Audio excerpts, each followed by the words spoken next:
ওই দিন সকালে মমতা ব্যানার্জি ওনাকে গালাগাল দিয়েছিল।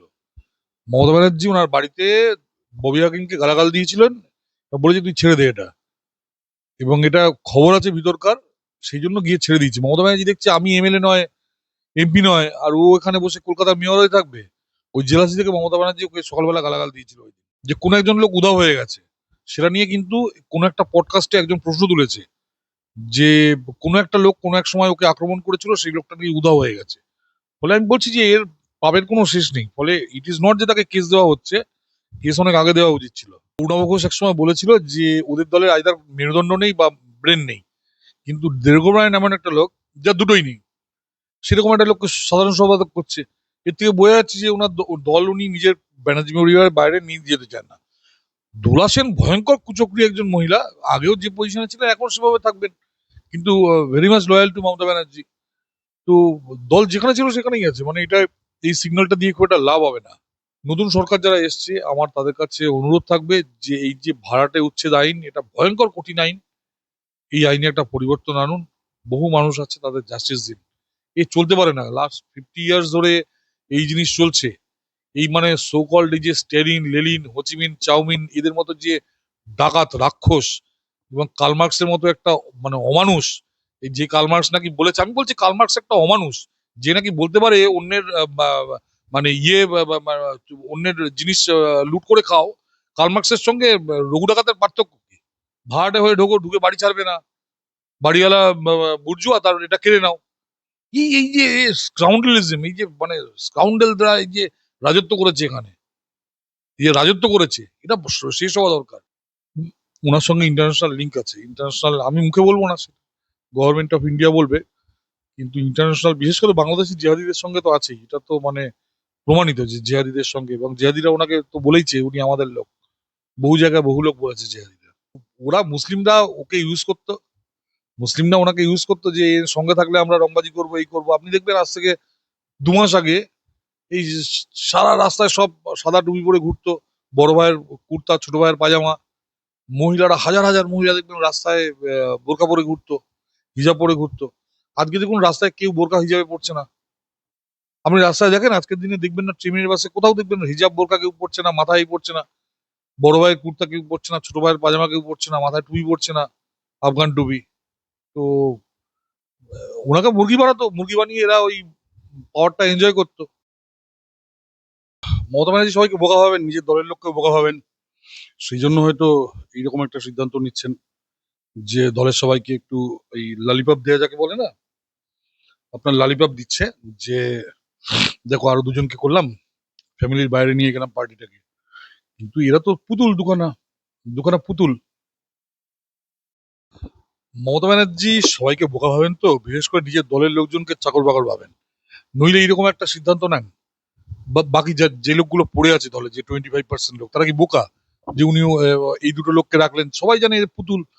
এক নম্বর হচ্ছে যে এই ডেরেক ওব্রায়েন, অরুণাভ ঘোষ একসময় বলেছিল যে ওদের দলের আইদার মেরুদণ্ড নেই বা ব্রেন নেই, কিন্তু ডেরেক ওব্রায়েন এমন একটা লোক যার দুটোই নেই, সেরকম একটা লোককে সাধারণ সম্পাদক করছে। এর থেকে বোঝা যাচ্ছে যে ওনার দল উনি নিজের ব্যানার্জি পরিবারের বাইরে নিয়ে যেতে চান না। দোলা সেন ভয়ঙ্কর কুচক্রী একজন মহিলা, আগেও যে পজিশনে ছিলেন এখন সেভাবে থাকবেন, কিন্তু very much loyal to Mamata Banerjee. তো দল যেখানে ছিল সেখানেই আছে, মানে এটা এই সিগন্যালটা দিয়ে খুব একটা লাভ হবে না, খুব একটা লাভ হবে না এই সিগন্যালটা দিয়ে। যেভাবে বিভিন্ন মামলায় ক্রমশ ঘিরে ফেলা হচ্ছে অভিষেক বন্দ্যোপাধ্যায়কে, তাতে কি গ্রেফতারও হতে পারেন খুব তাড়াতাড়ি ডায়মন্ড হারবারের সাংসদ? হওয়া উচিত তো, মানে হওয়া উচিত, মানে ইট ইজ নট যে ঘিরে ফেলা হচ্ছে। এই লোকটা হেন কোনো অন্যায় নেই যে অন্যায় এই লোকটা করেনি। মানে হবে না কেন? ফার্স্ট কথা হচ্ছে যে এই লোকটাকে কেন গ্রেপ্তার করা হবে না, মানে হেন কোনো অন্যায় বোধহয় নেই যা এই লোকটা করেনি। সব রকম অন্যায় এই লোকটা করেছে, গ্রেপ্তার করা হবে না?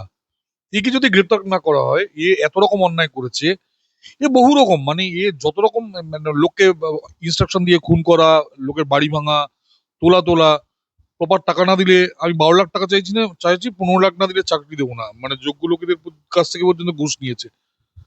তো কি বলছেন, মানে একে তো মানে এর এর শাস্তি যদি টোটাল করা হয় না, 150 বছর কম হয়ে যাবে। ইনফ্যাক্ট এর এর এর উপর মানে খুনের মামলাও আছে যেগুলো আগামী দিনে উঠবে এই অভিষেকের উপর। সেদিন একজনকে দেখলাম, একজনের সম্বন্ধে জানতে চেয়েছি, আমি আপনাকে বলছি। মানে একজন প্রশ্ন তুলেছেন, আমি এখনই এখানে তুলছি না, যে কোনো একজন লোক উধাও হয়ে গেছে। সেটা নিয়ে কিন্তু কোনো একটা পডকাস্টে একজন প্রশ্ন তুলেছে যে কোনো একটা লোক কোনো এক সময় ওকে আক্রমণ করেছিল, সেই লোকটা নাকি উধাও হয়ে গেছে। ফলে আমি বলছি যে এর পাবের কোনো শেষ নেই। ফলে ইট ইজ নট যে তাকে কেস দেওয়া হচ্ছে, কেস অনেক আগে দেওয়া উচিত ছিল। কলকাতার মেয়র পদ থেকে অবশেষে ইস্তফাই দিয়ে দিলেন ববি হাকিম। ছোট লালবাড়ি থেকে তৃণমূলের শাসনের আনুষ্ঠানিক অবসান বলা চলে। ইস্তফা দেওয়ার কারণ জানিয়ে অবশ্য ফিরহাদ হাকিম বললেন যে দাপটের সঙ্গে কাজ করেছি, যারা পুরসভায় আসতেন তাদের সমস্যার সমাধান করার কাজ করতাম, এখন সেটা সম্ভব হচ্ছে না, চেয়ারের সম্মানহানি করতে পারি না, চেয়ার ধরে বসে থাকলাম অথচ ঢাল নেই তরোয়ার নেই নিধিরাম সর্দার, তাই আমি আজ ইস্তফা দিচ্ছি। কি বল?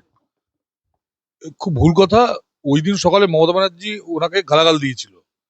মমতা ব্যানার্জি ওনার বাড়িতে ববি হাকিমকে গালাগাল দিয়েছিলেন, বলেছে তুই ছেড়ে দে এটা, এবং এটা খবর আছে ভিতরকার, সেই জন্য গিয়ে ছেড়ে দিয়েছি। মমতা ব্যানার্জি দেখছে আমি এমএলএ নয়, এমপি নয়, আর ও এখানে বসে কলকাতার মেয়র হয়ে থাকবে।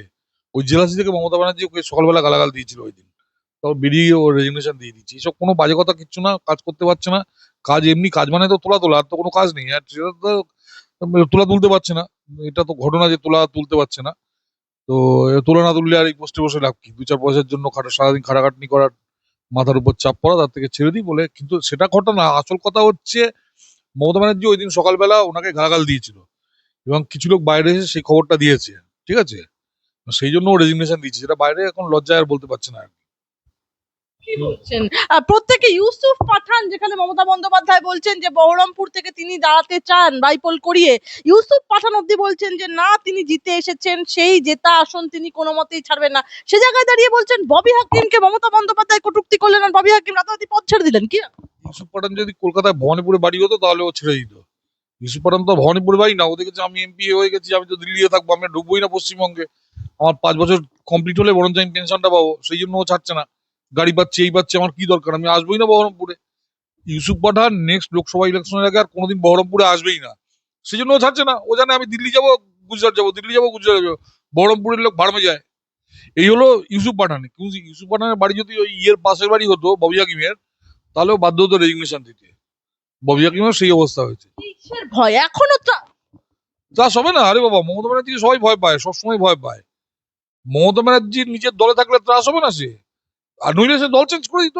নইলে দল চেঞ্জ, যেমন বাকিরা যেমন দল চেঞ্জ করেছে। এবার ববি দেখছে আমি, আমার আর দল চেঞ্জ করার জায়গা নেই, সেই জন্য ববি ছেড়ে দিয়েছে। ওই গালাগাল ফালাগাল দিয়েছে, আমি বলছি তো, একদম দায়িত্ব নিয়ে বলছি, ওকে সকাল গালাগাল দিয়েছিল, সেই জন্য বেরিয়ে গিয়ে ছেড়ে দিয়েছে। এই কারণেই ছেড়ে দিয়েছে, মানে কোনো দেশপ্রেম বা কিচ্ছু না। ওকে ফেট করেছে, বহুদিনের সাথী, তো তো ছেড়ে দিয়েছে আর কি। অন্যদিকে কৃষ্ণাদেব রীতিমতো বিধাননগরের মেয়র, তিনি রীতিমতো কাঁদতে কাঁদতে বেরিয়ে এলেন, বললেন যে একটাও কোনো কাজ করতে পারছে আর পারলেন না, রীতিমতো সাংবাদিকদের সামনে আমাদের সামনে বললেন আর পারলাম না, একটাও এমআইসি হচ্ছে না, কোনো কর্মী আসছে না, কি করব, তাই বেরিয়ে চলে এলাম। কি বলবেন? ব্যাপারটা তা নয়। এখানে হচ্ছে যে প্রতিদিন প্রচুর টাকা তুলতো এরা। দিনে এত লাখ টাকা যদি ঘুষ না আসে, এখন এবার দেখছি কিছুই আসছে না। এদের যে কাউন্সিলররা ছিল, এদের একজন তৃণমূলের একজন নেতা আমায় বলেছে যে আমাদের কাউন্সিলররা দিনে মোটামুটি এত লাখ টাকা যদি না আসে না, ওদের মানে মনে হয় যে আজ কিছু করলাম না, আজকে কোনো কাজ করলাম না। এবার দেখছি কোনো টাকা পয়সা আসছে না, কিছু না। উল্টে 18টা না 20টা বাড়ি আছে, সে 18-20টা বাড়ি বোধহয় এখন তদন্ত হবে। শারদত্ত মুখার্জিকে চ্যালেঞ্জ করেছেন কৃষ্ণাদেব যে রীতিমতো দেখান, দেখাতেই হবে। দেখানো হবে, কোনো চিন্তা করবেন না। সব দেখানো হবে, না দেখিয়ে তো জেলে পড়া হবে না। সব দেখিয়ে তারপরে জেলে পড়া হবে। আপনারা বুঝতে পারছেন না কোন দিকে যাচ্ছে। এই এমনি এমনি আপনি ভাবছেন এই দেশ সেবা করতে উঠেছিল এই সল্টলেকের বুকে? জাস্ট ওয়েট অ্যান্ড ওয়াচ, দেখুন কি হয় ব্যাপারটা। ও মানে মানে করে ছেড়ে দিচ্ছে যে নইলে আরো বড় কেস আসবে আর কি, সেই জন্য ছেড়ে পালাচ্ছে। আর একটা কথা বলছি, কাউন্সিলরদের তো সবার রেজিগনেশন দেওয়া উচিত। গতবার ভোট হয়েছে, একটা জায়গায় 40-0, 35-0, 38-0, 10-0। তপন কান্দু বাজারে জিতলো, ওকে খুনই করে দিল। তপন কান্দু জিতলো, তাকে খুনই করে দিল, মানে বিরোধী পক্ষে কেউ জিতলে তাকে খুন করে দিত। সবার রেজিগনেশন দেওয়া উচিত। শুধু রেজিগনেশন না, তার সঙ্গে সেই উৎপল দত্তের সেই সিনেমা ছিল না, লাস্ট সিনে সেই অমল পালেকার, এরা সব জেলে ঢুকে গেছিল। এদের ওরকম গিয়ে জেল খুলে ঢুকে যাওয়া উচিত জেলে। সেই উত্তম কুমারের সিনেমা ছিল ধুরন্ধর ভাটপাড়েকার, সেই উৎপল দত্ত পুলিশ ইন্সপেক্টর ছিল, ওখানে অমল পালেকার, এরা সব নিজেরা গিয়ে জেলে ঢুকে গেল। এদের সেরকম দলে দলে গিয়ে জেলে ঢুকে যাওয়া উচিত, যাতে পুলিশের কাজ কমে যায়। সুদীপ্তদা, রীতিমতো গঙ্গা জল দিয়ে পৌরসভা ধুতে দেখা গেল এক ব্যক্তিকে কৃষ্ণাদেব বেরিয়ে যাওয়ার পরে। কি বলবেন? ঠিকই করেছে, ঠিকই করেছে। এবার কিছুটা গঙ্গা জল দিয়ে দেওয়া উচিত ছিল, সঙ্গে গোবর দিয়ে দেওয়া উচিত ছিল, যে বাড়িতেও গিয়ে দিন, আপনার বাড়িও এরকম অপবিত্র হয়ে আছে। হ্যাঁ, আপনাদের এই নিঃশ্বাসে, আপনাদের এতে কিছুটা গোবর আর গঙ্গার জল দিয়ে দেওয়া উচিত ছিল, যে আপনি বাড়িতে গিয়ে লাগান এই জিনিস। ছোট লালবাড়ি থেকে তবে তৃণমূলের শাসনের আনুষ্ঠানিক অবসান হলে বলা যায়? বলাই বাহুল্য, বলাই বাহুল্য। এই আগামী দিনে ভোট হবে, এখন তো বোধহয় প্রশাসক বসানো হবে, আমি জানি না, সেরকমই তো সিস্টেম বোধহয়, মেয়র যদি রেজিগনেশন দেয় প্রশাসক বসানো হবে, এবং আমার মনে হয় ওদের মধ্যে কেউ সাহস পাবে না আর, মানে নো কনফিডেন্সে মেয়র টেয়র হওয়ার সাহস পাবে না। আর দেখুন, তৃণমূল আজকে যদি ভোট হয়, আমি আপনাকে বলছি, তৃণমূলের যে কাউন্সিলররা আজকে দাঁড়িয়ে আছে তাদের একজনও সঠিকভাবে ভোট হলে জিততে পারবে না, কারণ তারা যে অত্যাচার করেছে মানুষের উপর। মানে একজন দুজন হতে পারে, ধরুন এই শোভনদেব চট্টোপাধ্যায়ের মতো একজন দুজন যদি দাঁড়ায়, যারা নাকি, যাদের মোটামুটি ক্লিন ইমেজ, যারা তখন প্রি 2011 যারা রাজনীতি করেছে, এরকম একজন দুজন বাদ দিলে আমি আপনাকে বলছি কেউ জিততে পারবে না, কেউ জিততে পারবে না। তৃণমূল কংগ্রেস শেষ, আপনি ধরে রেখে দিন, তৃণমূল কংগ্রেস পার্টিটা উঠে যাবে। শহরের প্রাণকেন্দ্রে উত্তর কলকাতার শিয়ালদার অনতি দূরে আমি নিজে আমার বাবার হাত ধরে ভর্তি হতে এসেছি। একদম তুমুল তৃণমূলের রাজনীতি, দোর্দণ্ড প্রতাপ রাজনীতি, এই আমার নিজের চোখে দেখা, সুদীপ্তদা। তবুও বলতে হয় যে কিন্তু মানে এখানে রীতিমতো দেখা গেল যে একটি ঘর, সেই ঘর থেকে একদম 2 বাক্স টাকার বান্ডিল পাওয়া গেল উইয়ে খাওয়া। প্রশ্ন উঠছে, এই টাকার উৎস কোথা থেকে এলো, কাদের টাকা? এবং রীতিমতো ক্রেতাদুরস্ত কায়দায় খাট, ডাবল বেডরুম, এসি, কি বলবেন, মানে কি চলছিল? আমি আপনাকে বলছি, অ্যারাউন্ড 1972 থেকে ওয়েস্ট বেঙ্গলে স্টুডেন্ট ইলেকশন হয় না, যবে থেকে সুবোধ মুখার্জি এটসেট্রা এরা এসছে। প্রথমত একটা কথা বলি, সিদ্ধার্থ শঙ্কর রায় জানেন তো, জাতীয় কংগ্রেসের লোক ছিল না, এটা জানেন কি? এটা সিদ্ধার্থ শঙ্কর রায় জাতীয় কংগ্রেসের মুখ্যমন্ত্রী ছিলেন না, এটা শুনলে দর্শকরা অনেকে চমকে যাবেন। সিদ্ধার্থ শঙ্কর রায় কংগ্রেস রিকুইজিশনিস্ট নামে একটা পার্টির চিফ মিনিস্টার ছিলেন, যেটা নাকি বেসিক্যালি কেজিবি ফান্ডের একটা রাজনৈতিক দল। এবার সেই সময় থেকেই, যেহেতু কেজিবি গণতন্ত্রে বিশ্বাস করতো না, সোভিয়েত রাশিয়া গণতন্ত্রে সেই সময় থেকে বেঙ্গলে গণতন্ত্র নেই। এরপর 77-এ যখন এরা পাওয়ারে আসে, তখনও মোটামুটি হাবড়া চৈতন্য কলেজ বা সিটি কলেজ, যেখানে সজল ঘোষ আছে, ওরা আমাদের এই সমসাময়িক, এরকম দু চারটে জায়গা থেকে, আর কোথাও, আর আর শিবপুরে ছিল, অবশ্য শিবপুর বি কলেজে ছিল, এনআরএস আরজি করে ছিল বোধহয়, এছাড়া আর কোথাও মানে ভোট হতো না। যাদবপুরে হতো, যাদবপুরের নকশালরা জিততো এসে ভাইকে হারিয়ে, বাকি সব জায়গায় দখল করতো এসে ভাই, দখল করতো, পিটিয়ে দখল করতো। এবং সেখানে ওই মূল উদ্দেশ্য ছিল চুরি চামারি করা, মানে একটা মানে এসএফআই এর যে নেতারা আজকে এই যে বড় বড় কথা বলে না, একটা দেখবেন একটা দামড়া টাইপের একটা 5 ফুট 10 ইঞ্চি একটা নেতা মাঝে মাঝে টিভিতে আসে, বা সবারে বিয়ে পাস করেছে, এরা সব ওই টাকা চুরি করে বড়লোক হয়েছে। এরা সব টাকা চুরি করে, কলেজ কমিটির টাকা চুরি করে বড়লোক হয়েছে। তৃণমূল আসার পর এটা বহুগুণে বেড়ে গেছে। তৃণমূল আসার পর মানে মাফিয়াগিরির চূড়ান্ত জায়গায় চলে গেছে এটা। আগে শুধু ওই স্টুডেন্ট ইউনিয়নের টাকাটা মারতো, এখন কলেজের বোধহয় যে কোনো ইউনিয়নের টাকাই এরা মেরে দেয়। আর মেরে টাকাটা সরাতেও পারেনি, মানে টাকাটা বোধহয় রেখে দিয়ে চলে গেছে। এরা এত কোটি কোটি টাকা কামিয়েছে, 1-2 লাখ টাকা ফেলে দিয়ে চলে গেছে, উইকে খেয়ে নিচ্ছে টাকা। খাট বিছানা একটা কলেজের উপরে দোতলায় খাট বিছানা কিসের জন্য নেসেসারি? কারণ ওরা জানে যে মমতা ব্যানার্জি পিছনে আছে। দেখুন, খাট বিছানা কেন নেসেসারি সেটা তো আমিও জানি, আপনিও জানেন। কলেজে কেন খাট বিছানা নেসেসারি হয়, এবার সাধারণ ছাত্রদের মানে স্টুডেন্টদের ডেমোক্রেসিটা কোন জায়গায় গেছে, কোনো স্টুডেন্ট প্রোটেস্ট পর্যন্ত করতে পারতো না। আমরা এইসব জিনিস আমাদের যুগে ভাবতে পারতাম না। আমাদের সময় যদি দেখতাম স্টুডেন্ট ইউনিয়নের লিডার এসব করছে, মেরে পিঠে ছালতাম, যা তুলে দিতাম আর কি, সেই ইউনিয়নের লিডার। কিন্তু আজকে ছাত্রদের মধ্যে সেই ডেমোক্রেটিক স্পেসটা নেই। ঠিক আছে, আর দ্বিতীয়ত হচ্ছে, এর জন্য যদি কেউ দায়ী হয়ে থাকে, সেজন্য মমতা ব্যানার্জি দায়ী, দ্বিতীয় কেউ দায়ী না। মমতা ব্যানার্জি দেখেছে যে তোমরা যারা গুন্ডা বদমাস চোর চাকরা যারা যারা আছো, তারা যা ইচ্ছা করো, নোংরামো করো, ফুর্তি করো, এই করো, কিন্তু আমাকে তোমরা টাকাটা তুলে দাও, আমি প্রধানমন্ত্রী হব, আমি ওই টাকাটা আইপ্যাককে দেবো, আইপ্যাক সারা ভারতবর্ষে আমার হয়ে প্রচার করে আমাকে প্রধানমন্ত্রী বানিয়ে দেবে। এই ছিল উদ্দেশ্য। কাজ চাইলেই বেড পার্টনার হতে হবে, মেকআপ শিল্পীর অভিযোগে জেলে সৌরভ বিশ্বাস, কি বলবেন? স্বরূপ বিশ্বাসের অন্যায়ের বোধহয় কোনো শেষ নেই। এবং কয়েকদিন আগে ওর বউ জুই বিশ্বাস, তিনিও অবশ্য হার মানছিলেন, তিনিও টাকা পয়সা তুলতেন। তো তিনি বলছেন 6 বছর তারা হাজবেন্ড ওয়াইফ আলাদা থাকেন, তার হাজবেন্ড দুশ্চরিত্র বলে। কিন্তু ঘটনা হচ্ছে, স্বরূপ বিশ্বাসকে এম্পাওয়ার করলো কে? অরূপ বিশ্বাস। গত বছর 50,000 ভোটে জিতেছিল। কেন 50,000 ভোটে জিতেছিল? ওখানে বাবুল সুপ্রিয় দাঁড়িয়ে ছিল, এবং বাবুল সুপ্রিয় নিজে বলেছে কাউন্টিং এর সময় সে উঠে বেরিয়ে চলে গেছে, 2 দিন পর সে তৃণমূলে জয়েন করে। এবার তৃণমূল আমাদের বহু লোককে এরকম ভাবে ম্যানেজ করেছিল বিভিন্ন সময়। নিজে বলেছে বাবুল সুপ্রিয় যে ও কাউন্টিং এর লোক তুলে দিয়েছে, সেই সময় ওনাকে পিছন পিছন চলে গেছে। তো এইবার ওরা ভেবেছিল আমরা রাজা বোধহয়।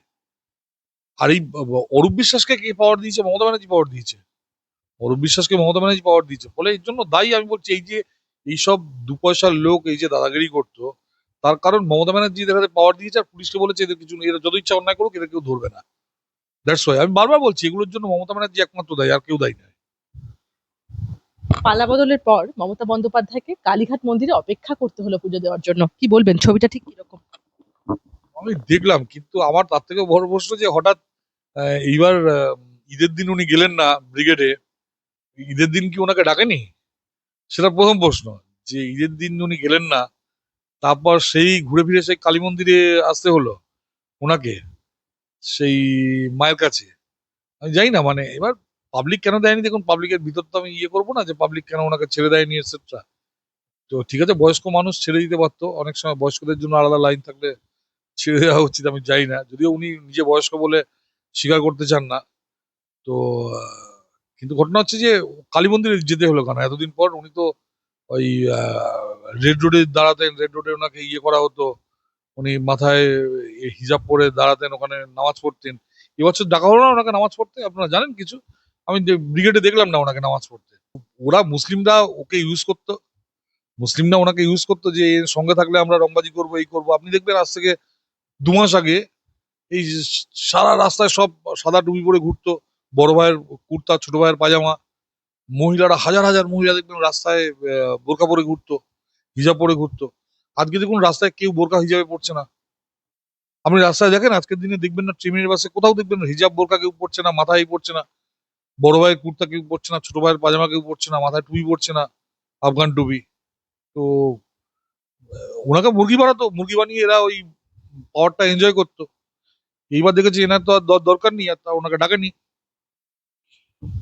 আপনি যে বলছেন যে বয়স্ক হিসেবে মমতা বন্দ্যোপাধ্যায়ের লাইন দেওয়ার দরকার ছিল না, কনসিডার করা উচিত ছিল, কিন্তু যখন ওয়াই চ্যানেলে ধর্নায় বসলেন মমতা বন্দ্যোপাধ্যায়, সেখান থেকে একটি রীতিমতো কথা উড়ে এলো যে দিদি আপনাকে আরো শক্তিশালী হতে হবে। মমতা বন্দ্যোপাধ্যায় রীতিমতো বললো, আরে তোর থেকে অনেক বেশি শক্তিশালী আমি এখনো অব্দি আছি, কি বলবো? তাহলে তো ঠিকই আছে, ওনাকে জায়গা দেয়নি, ভালোই করেছে। তাহলে তো ওনাকে জায়গা ছেড়ে দেয়নি, ভালোই করেছে। উনি কমন ম্যান, যান লাইনে গিয়ে দাঁড়ান। হ্যাঁ, এক সময় তো মানুষের উপর তো অনেক দাদাগিরি করেছেন, তো এখন মানুষ দেখছে এগুলো হয়। এগুলো প্রফুল্ল সেন ক্ষমতা থেকে চলে যাওয়ার পর প্রফুল্ল সেনকে মানুষ রেসপেক্ট করতো, প্রফুল্ল ঘোষকে মানুষ রেসপেক্ট করতো, সেটা তাদের স্বভাবের জন্য, তাদের ইয়ের জন্য তাদের রেসপেক্ট করতো। উনি দাদাগিরি করেছেন। জ্যোতিবাবু, এখনো দেখবেন জ্যোতিবাবুর জন্মদিনে লোকে গালাগাল দেয়, জ্যোতিবাবুকে কেন দেয়? বুদ্ধবাবুকে তো কেউ গালাগাল দেয় না জন্মদিনের দিন, কারণ বুদ্ধবাবু এই রেসপেক্টটা আর্ন করেছে, জ্যোতিবাবু আর্ন করতে পারেননি। দেখবেন জ্যোতিবাবুর জন্মদিন যখন যেদিন আসে, হাজার খানা লোক ওনাকে আজে বাজে গালাগাল দেয়। আমি দিই না, আমার খারাপ লাগে, কখন করি না আমি। কিন্তু বুদ্ধবাবুর জন্মদিনে দেখবেন কোনো পার্টির কেউ তো এসে গালাগাল দেয় না। কেন? কারণ বুদ্ধবাবু তার সততার জন্য এই রেসপেক্টটা আর্ন করেছেন। মমতা ব্যানার্জি গত 15 বছর উনি যে কাজ করেছেন, সেই রেসপেক্ট উনি আর্ন করবেন। উঁচুবন অতীত। পালা বদলের পর পচা ডিমও খেতে হলো জয়প্রকাশ মজুমদারকে। তৃণমূল নেতাকে দেখেই চোর চোর স্লোগান, শ্লীলতাহানির অভিযোগে ধৃত তৃণমূল নেতা জয়প্রকাশ মজুমদারকে সল্টলেকের অফিসে নিয়ে গিয়ে তল্লাশির সময় ঢেল ও ডিম, এবং জয়প্রকাশ মজুমদার রীতিমতো যারা পুলিশ আধিকারিক ছিল তাদেরকে বলছিলেন যে বাঁচাতে তো পারলেন না, কি বল? দেখুন, জয়প্রকাশ মজুমদার কিন্তু আমি যেটুকু জানি ওনার নিজস্ব ইন্ডাস্ট্রি আছে, ব্যবসা আছে বড়। এটা অনেক দিনের, মানে আমার সঙ্গে একবার ফ্লাইটে, তখন আমি রাজনীতিতে ঢুকিনি, আমি জাস্ট তখন উনি রাজনীতি করতেন, যেচে ওনার সঙ্গে আলাপ করেছিলাম আজ থেকে 10-15 বছর আগে। এবং তখন উনি মোস্ট প্রবাবলি কংগ্রেস টংগ্রেস করতেন বোধহয়, আমার যেটুকু মনে পড়ছে, বিজেপিতে আসার আগে। তো কথা বলে যেটা জানলাম যে ওনার নিজস্ব ব্যবসা ইত্যাদি আছে। কেন অন্যের বাড়ি দখল করতে গেছেন? এবং আমি এইখানে বলবো যে কলকাতার বহু বাড়ি এই ভাড়াটারা দখল করে আছে। এরা জানে যে বাড়িওয়ালারা যারা আছে তাদের আদালতে যাওয়ার ক্ষমতা নেই, আর আদালতে গেলে আমরা বড় উকিল দিয়ে এটাকে আটকে দেবো। আমার একটা বাড়ি কিনতে যদি 50 লাখ টাকা লাগে, আমি 5 লাখ টাকা উকিল খরচা করে আমি ভাড়াটা থেকে যাব।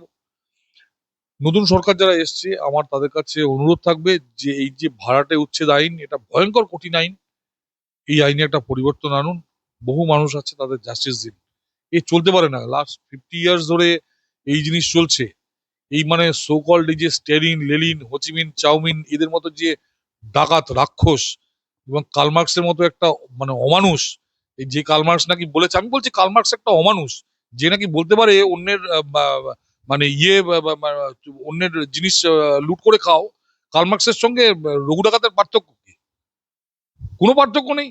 ডাকাতি করে খাও, দুজনের একই থিওরি। সেই ডাকাতি করে খাওয়ার ইয়ে হলো এখানে আপনার আমাদের পশ্চিমবঙ্গে জমিদারি প্রথা উচ্ছেদ করো, বাংলাদেশে তো উচ্ছেদ করেনি জমিদারি প্রথা, ইয়ে উচ্ছেদ করো আপনার ভূমি সংস্কার করো, ভাড়াটে হয়ে ঢুকে বাড়ি ছাড়বে না, বাড়িওয়ালা বুর্জুয়া তার এটা কেড়ে নাও। এই যে স্কাউন্ডেলিজম, এই যে মানে স্কাউন্ডেলরা এই যে রাজত্ব করেছে এখানে, এই যে রাজত্ব করেছে, এটা শেষ হওয়া দরকার। এই মার্কসিজম শেষ করে দিয়েছে পশ্চিমবঙ্গে। কার্ল মার্কস হলো মানে মানবতার সবচেয়ে বড় শত্রু হলো কার্ল মার্কস। কার্ল মার্কস মানবতার সবচেয়ে বড় শত্রু। মার্কসের কোনো নাম নিশান যেন না থাকে আমাদের সিস্টেমের মধ্যে। মমতা বন্দ্যোপাধ্যায় ওসমান হাদি হত্যা প্রসঙ্গে দাবি করেন যে বাংলাদেশের আলোচিত ওই হত্যাকাণ্ডে জড়িত কয়েকজনকে পশ্চিমবঙ্গ পুলিশের বিশেষ টাস্কফোর্স অর্থাৎ এসটিএফ গ্রেপ্তার করেছিল। পরে কেন্দ্রীয় স্বরাষ্ট্রমন্ত্রী অমিত শাহ তাকে ফোন করে বিষয়টি প্রকাশ না করার অনুরোধ জানান বলেও অভিযোগ করেন তিনি। কি বলবেন? মমতা বন্দ্যোপাধ্যায় আরো দাবি করেন যে হত্যাকাণ্ডের সঙ্গে সংশ্লিষ্ট ব্যক্তিরা মেঘালয় সীমান্ত হয়ে পশ্চিমবঙ্গে প্রবেশ করেছেন এবং পরে এসটিএফ তাদের আটক করেন। তবে তিনি সংশ্লিষ্ট ব্যক্তিদের নাম প্রকাশ করেননি। তার ভাষ্য, ওই নাম প্রকাশ করা হলে বাংলাদেশে বড় ধরনের প্রতিক্রিয়া সৃষ্টি হতে পারে। আপনার কি ধারণা সুদীপ্ত দা, এই মন্তব্য প্রতিবেশী বাংলাদেশের সঙ্গে কূটনৈতিক সম্পর্কের উপর নেতিবাচক প্রভাব ফেলতে পারে এবং দুই দেশের সাম্প্রদায়িক সম্প্রীতি এবং জাতীয় নিরাপত্তার জন্য ঝুঁকি তৈরি করতে পারে? কি বলবেন? মমতা বন্দ্যোপাধ্যায় এই ধরনের মন্তব্য করছেন ওসমান হাদির মৃত্যু প্রসঙ্গে। জামাতিরা কিন্তু অলরেডি এটা নিয়ে শুরু করে দিয়েছেন কথা বলা। আমি যদি ধরে নিই যে মমতা ব্যানার্জি সত্যি কথা বলছে, তাহলে মানতে হবে যে উনি চিফ মিনিস্টার হওয়ার যোগ্য না, যদি সত্যি কথাও বলে থাকে। এবার মমতা ব্যানার্জি তো একশোটায় মিথ্যা কথা বলেন, ফলে এই কথাটা মিথ্যা কথা বলছেন, এটা আমার ধারণা। কিন্তু যদি উনি সত্যি কথা বলেন, আর আপনি একটা চিফ মিনিস্টার পোস্টে বসে আপনি এত রেসপন্সিবল কি করে হন? একটা চিফ মিনিস্টার পোস্টে বসে একটা লোক কি করে এরকম রেসপন্সিবল হয়, কি করে এই কথাটা বলতে পারেন? মানে উনি এই পোস্টে বসারই যোগ্য না। আমি বলছি তো, মানে এখানকার যে কাউন্সিলরদের যেটুকু দায়িত্ব জ্ঞান আছে, ওনার মধ্যে সেটুকু দায়িত্ব জ্ঞান নেই। এবং গত 15 বছরে উনি একটা অত্যন্ত কুশাসন তৈরি করেছেন। এবং বাঙালিদের দুর্ভাগ্য যে বাঙালিরা বামেদের সরিয়ে ওনাকে বসিয়েছে। প্রথমত অনেকে জিজ্ঞেস করে যে বামেদের সরিয়ে কেন মমতা ব্যানার্জিকে বসানো হলো। কারণ মমতা ব্যানার্জি তার আগের 20 বছর পশ্চিমবঙ্গে বিরোধী যত নেতা ছিল সবার পলিটিক্যাল কেরিয়ার শেষ করে দিয়েছেন। ওদের প্রিয়রঞ্জন দাসমুন্সী, সোমেন মিত্র, তারপর প্রণব মুখার্জিকে এখানে ঢুকতে দেননি। তারপর আপনার ধরুন তপন শিকদার, ওনাদের হারালেন 2004-এ জোর করে। তপন শিকদার এবং সত্যব্রত মুখোপাধ্যায় ওনাদের হারালেন। উনি পশ্চিমবঙ্গের দ্বিতীয় কোনো মাথা উঠতে দেননি রাজনীতিতে। সেই জন্য মানুষ একটা টাইমে যখন এদের উপর ফেড আপ হয়ে যায়, মমতা ব্যানার্জিকে ভোট দিয়েছিল 2011-তে।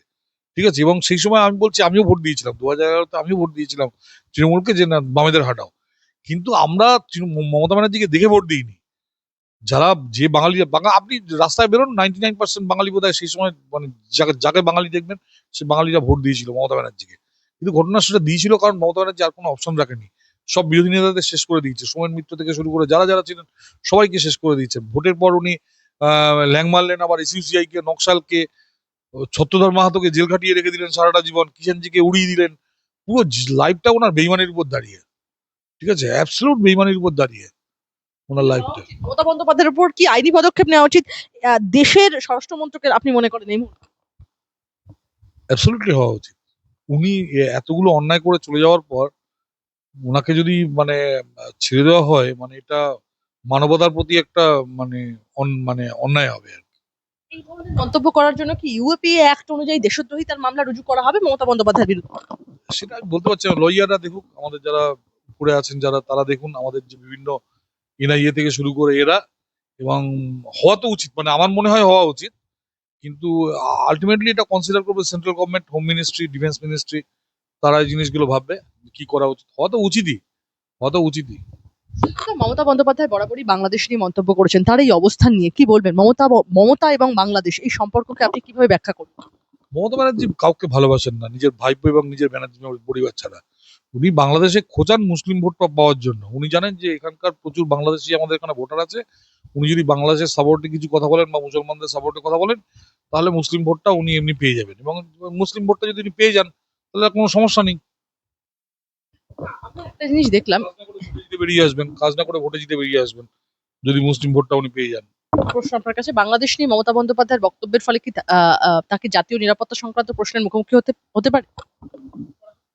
উচিত, হওয়া তো উচিত, মানে আমার মতে হওয়া উচিত। মানে ওনার ওনার বিরুদ্ধে মমতা ব্যানার্জির এগেনস্টে মানে স্টেপ নেওয়া উচিত। সেন্ট্রাল গভর্নমেন্ট বা আমাদের যে নিরাপত্তা বিভিন্ন যে ইয়ে আছে, ডিফেন্স এবং হোম মিনিস্ট্রিও ভাবতে হবে যে কোন আইনে কোন ধারায় এটাকে এফআইআর করা উচিত। মমতা বন্দ্যোপাধ্যায়ের এই মন্তব্য ওপারের সংখ্যালঘুদের বিপদের কারণ হয়ে উঠলে না? অ্যাবসলিউটলি হবে, অ্যাবসলিউটলি হবে। সংখ্যালঘুরা বিপদে পড়বে ওখানকার। উনার জন্য উনি এখানে গত 15 বছর ছিলেন বলে ওখানে সংখ্যালঘুদের অবস্থা এমনি খারাপ ছিল, কারণ ওরা জানে যে আমাদের ওপারেও একটা জামাত গভর্নমেন্ট চলছে। ওখানকার যা জামাতিরা তারা জানতো যে এখানে একটা জামাত গভর্নমেন্ট চলছে, হিন্দুদের যত ইচ্ছে পেটাও। এখন এরা ভয় পাচ্ছে পেটাতে, কারণ এখন জানে এখানে অন্য চলে এসছে, এখানে পেটালে পাল্টা মানে ডিম ছোড়াছুড়ি হতে পারে, ঠিক আছে? তো সেই জন্য একটু ভয়টাই পাচ্ছে, কিন্তু এইসব বললে তো গন্ডগোল বাঁধবে ওখানকার আমাদের হিন্দু ভাই বোনেরা যারা আছে তাদের উপর। কারণ এরা তো বেসিক্যালি বাংলাদেশিরা, তো মানে বাংলাদেশি যে মুসলিমরা আছে, মানে হিস্ট্রি বলে গত 120 বছরের যে তারা অত্যন্ত অসভ্য এবং বর্বর টাইপের একটা কমিউনিটি। আমার শেষ প্রশ্ন এবং সব থেকে গুরুত্বপূর্ণ প্রশ্ন এই আলোচনার, এই প্রশ্নটা আপনার কাছে করবো বলি প্রথম থেকে এতটা অপেক্ষা। মমতা বন্দ্যোপাধ্যায়ের মন্তব্যের ফলে জামাতি, আইএসআই কিংবা ডিপ স্টেটের হাতে নতুন করে কোনো বল চলে গেল না তো? তারা নতুন বল পেয়ে গেল না তো? আপনার কি ধারণা মমতা বন্দ্যোপাধ্যায়ের সাথে জামাতি, আইএসআই কিংবা ডিপ স্টেটের ডাইরেক্ট লিঙ্ক আছে? দেখুন, সেটা বলতে পারছি না, তবে অনেকেই বলছে যে এটা থাকার তো কথা, কারণ একসময় হিলারি ক্লিন্টন এখানকার আর কারোর সঙ্গে দেখা করেননি, ওনার সঙ্গে করেছেন।